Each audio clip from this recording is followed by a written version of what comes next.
Ce sera tout. Le reste, c'est uniquement les médicaments pour les douleurs, qui sont des médicaments simples, du dextroprofène et du paracétamol, et un antibiotique, surtout si c'est pour la vaginoplastie péritonéale. Et pour le cathéter de l'urine, il faut uniquement vider le sac par le robinet qu'on va trouver juste en bas du sac, et ce sera tout. C'est tous les soins post-opératoires qu'il faut prendre une semaine après la chirurgie. Disons que le problème plus important se pose quand on va enlever le tampon vaginal et on va enlever le cathéter de l'urine. Quand je parle de problème, je parle que cette personne-là va devoir commencer à faire des dilatations. Et là, c'est une partie très importante de la chirurgie. Parce qu'en profondeur, même si on a atteint un bon résultat après la chirurgie avec la couverture vaginale en profondeur, parce qu'on a fait par exemple une vaginoplastie péritonéale ou même une colovaginoplastie, si cette personne-là ne fait pas du tout de dilatation, ça va fermer. Parce que l'organisme va trouver là des blessures, il va trouver des points de suture et il va interpréter qu'il y a quelque chose à saigner. Donc s'il y a quelque chose qui doit se réparer, l'organisme va le faire et il va fermer complètement ça. Même au niveau du sol pelvien, parce qu'on a fait un trou qui n'existait pas, il y a une blessure, l'organisme essaie de le fermer, même sur une colovaginoplastie. Donc les dilatations sont absolument importantes et absolument nécessaires pour obtenir un bon résultat. Ce qui fait qu'on va voir nos patientes une fois par semaine pour leur montrer comment faire une dilatation. Ce n'est pas si intuitif que ça. L'anatomie du pelvis n'est pas si intuitif que ça. Donc on doit essayer de montrer aux patientes comment faire ces dilatations pour qu'elles soient réellement efficaces et pour qu'il n'y ait pas de problème et qu'une année après la chirurgie, on puisse commencer à presque les éliminer complètement. Donc ça, c'est une partie qui est très importante. Mais ça va se faire après la première consultation. Je veux dire, juste à la sortie, le moment le plus gênant pour les patientes, le moment le plus difficile, il n'y a presque rien à faire. Le travail commence à la première consultation, quand on va enlever le tampon vaginal et on va enlever le cathéter de l'urine. Ok, et on a tout ça à faire, hein, c'est pas...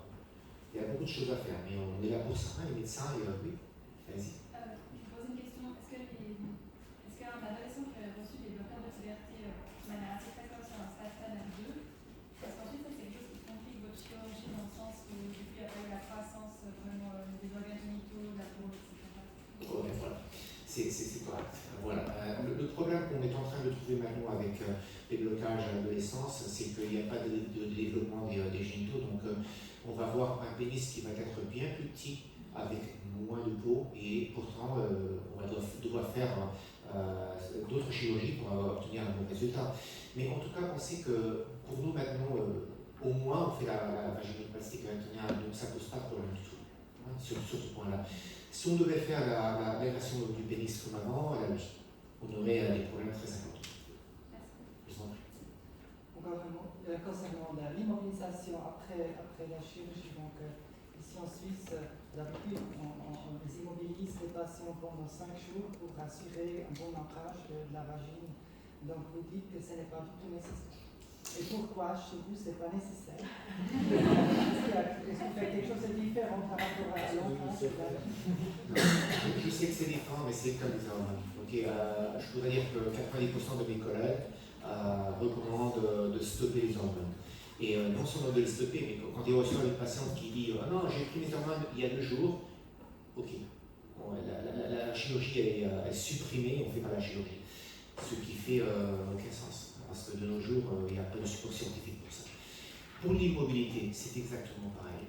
Et chez ces chirurgiens, ce qu'ils craignent, c'est le détachement des tissus, de ne pas avoir un bon appui des greffes sur les parois du vagin.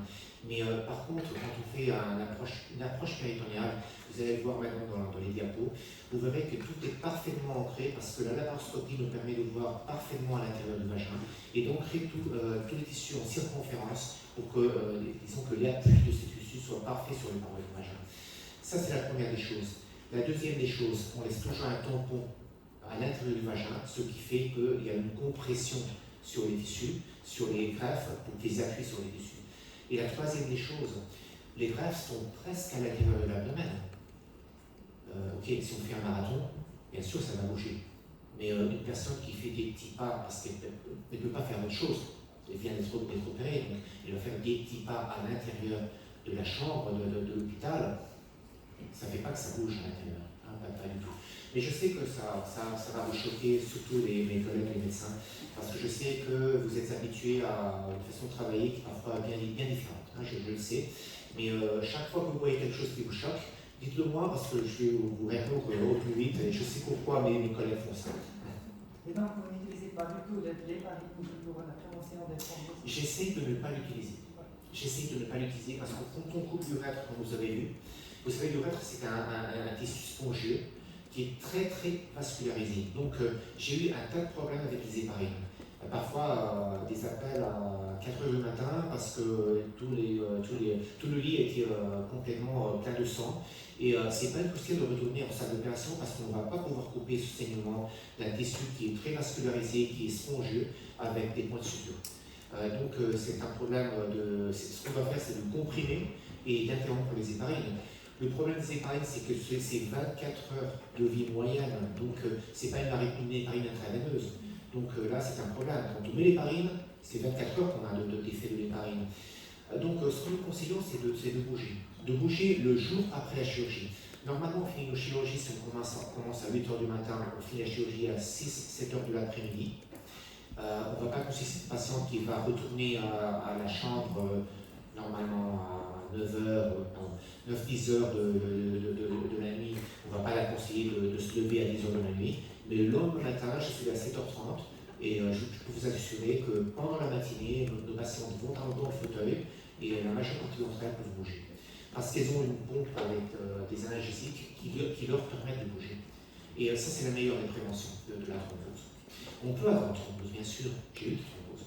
Tous les chirurgiens ont eu des thromboses, mais pas spécifiquement sur cette chirurgie. Donc toutes les chirurgies pelviennes prolongées, la bariatrique, vous voyez. À quoi est-ce qu'on peut s'attendre comme comportement mictionnel en post-opératoire, dysurie, incontinence? On peut s'attendre à des inconvéniences, mais mes collègues sont là pour les prévenir. Oui, bien sûr, il peut y avoir des inconvéniences. Mais ok, là, c'est un aspect absolument technique. Au cours de la chirurgie, les tissus ne doivent pas être coupés horizontalement, ok, parce que les fibres musculaires font quelque chose comme ça. Donc, ce qu'on fait, c'est de couper les tissus dans ce sens-là pour écarter, ouvrir. Ne jamais couper latéralement.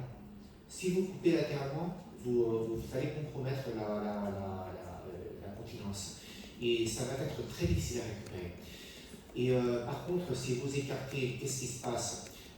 Bien sûr, après la chirurgie, quand la patiente se réveille de l'anesthésie, les muscles commencent à travailler.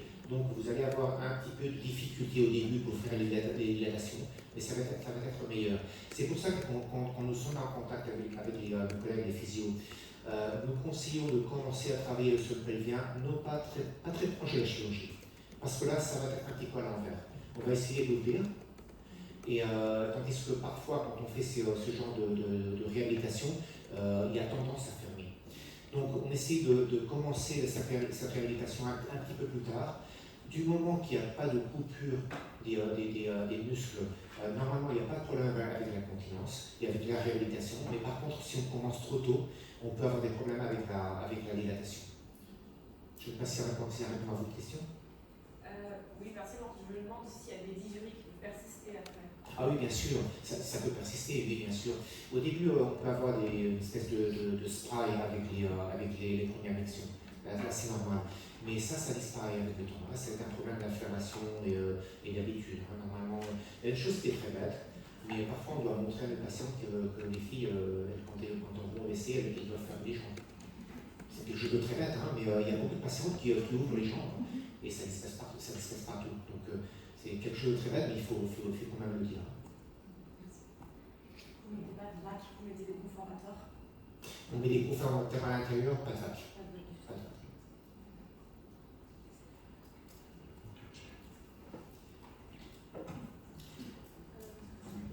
Oui. Après combien de temps après la chirurgie est-ce qu'on peut commencer la réhabilitation?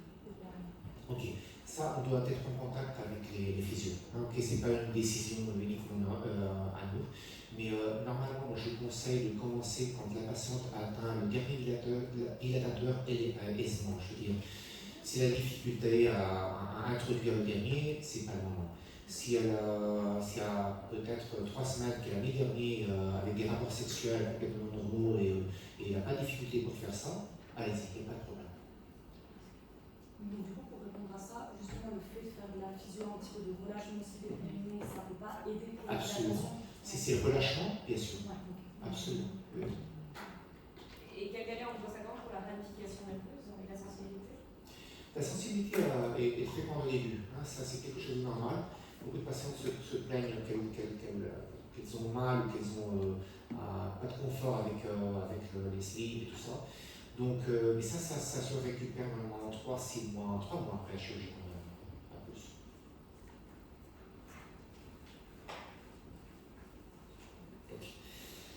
Ok, là, vous voyez, c'est les trois vaginoplasties dont je vous parlais. Vous voyez, la vaginoplastie par inversion du pénis, c'est l'une des vaginoplasties qui a été faite avant. Pas maintenant, parce que maintenant, comme je vous disais avant, on fait la péritonéale et parfois la colovaginoplastie. Je dois dire que 90% de nos vaginoplasties sont faites aujourd'hui avec une greffe péritonéale. Peut-être 5% les vaginoplasties par inversion du pénis ou les vaginoplasties avec 0 profondeur. C'est quelque chose qu'en Angleterre est très demandé. Et la colovaginoplastie peut être faite dans un 5% de nos patients. Ce que nous faisons, c'est qu'à la fin de ce qui aurait été une vaginoplastie par inversion du pénis, nous allons à travers l'abdomen, par 3 petits trous, nous faisons la laparoscopie. La laparoscopie consiste à introduire une caméra de télévision à l'intérieur de l'abdomen. On fait un espace au péritoine en mettant du gaz, du dioxyde de carbone à l'intérieur de l'abdomen avec une certaine pression, et on fait un espace là et on travaille par les 2 autres trocars avec des instruments très minces pour faire ce que nous voulons faire à l'intérieur. Ce que nous faisons à l'intérieur par vaginoplastie péritonéale, c'est de faire un trou disons à l'endroit le plus bas du petit bassin, juste où l'on va trouver le drainage qu'on a laissé à l'approche extérieure périnéale, qui a été attaché par des points de suture à la peau du pénis, qui a été conformé en tuyau pour faire la couverture du vagin. Là, on va trouver ce tuteur, on va trouver ce drainage, on va ouvrir le péritoine sur le drainage. On prend le drainage, on tire le drainage et on va atteindre la peau qui a été préparée au cours de l'approche extérieure périnéale. Et là, quand on a la peau, ce qu'on va faire, c'est une suture circonférentielle. Quand on fait la greffe du scrotum, on va la préparer par voie extérieure aussi. Ce qui fait que quand on fait l'approche péritonéale, l'approche laparoscopique, on va voir cette peau accrochée, suturée, préparée pour faire un ancrage en circonférence et la laisser en contact avec tous les tissus vascularisés périphériques qui conforment les parois vaginales.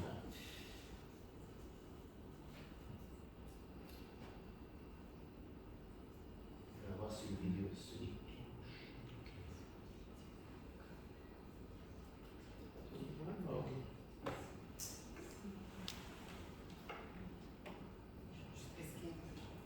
Escape.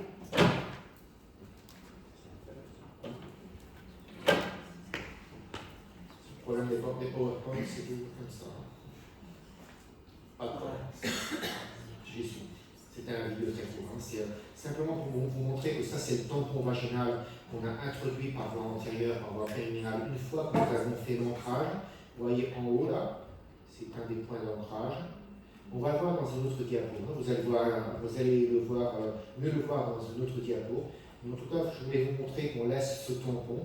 Disons que la fin de la partie extérieure aurait été pas là, mais plus à l'extérieur encore, parce que là, on a la possibilité de tirer sur la peau, de bien ancrer, tandis que par rapport intérieur, on va trouver ces tissus qui sont très élastiques, qui ne vont pas nous permettre cet ancrage qui nous permet de tirer sur cette peau.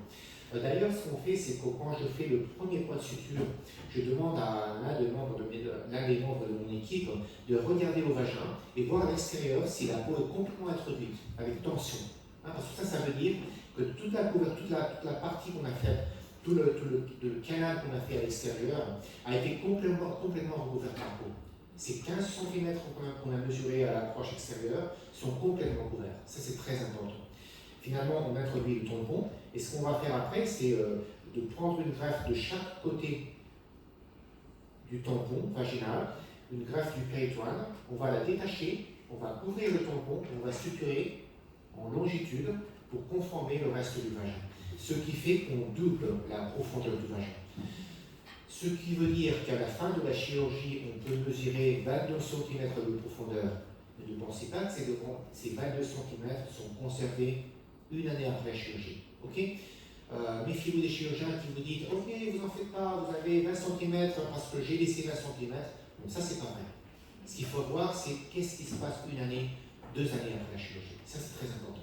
On va laisser ces 20 cm, on ne va pas conserver 20 cm, mais on va conserver quand même ces 15, 16, 17 cm dans le long terme, sans avoir besoin de faire des dilatations constantes pour les maintenir.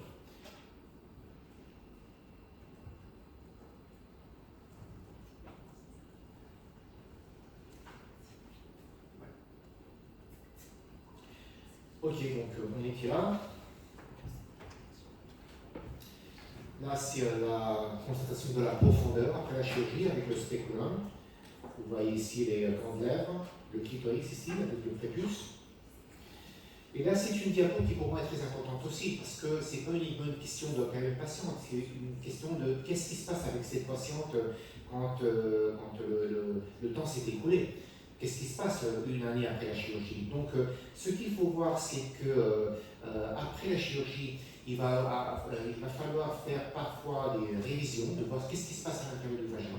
Et je vous conseille d'aller à des centres spécialisés pour ça. Hein, parce que parfois, si vous allez chez n'importe quel gynécologue qui n'a pas d'expérience en chirurgie trans, vous allez trouver que, bien sûr, elle va faire une exploration, elle va faire une exploration au spéculum, mais parfois, elle ne va pas voir la totalité du vagin en profondeur. Okay, donc là, c'est l'exploration normale, et là, c'est l'exploration que nous appelons à la vaginoscopie. Ce que nous allons faire avec cette exploration, c'est d'introduire un fibroscope, très semblable au fibroscope que nous utilisons pour faire l'endoscopie digestive.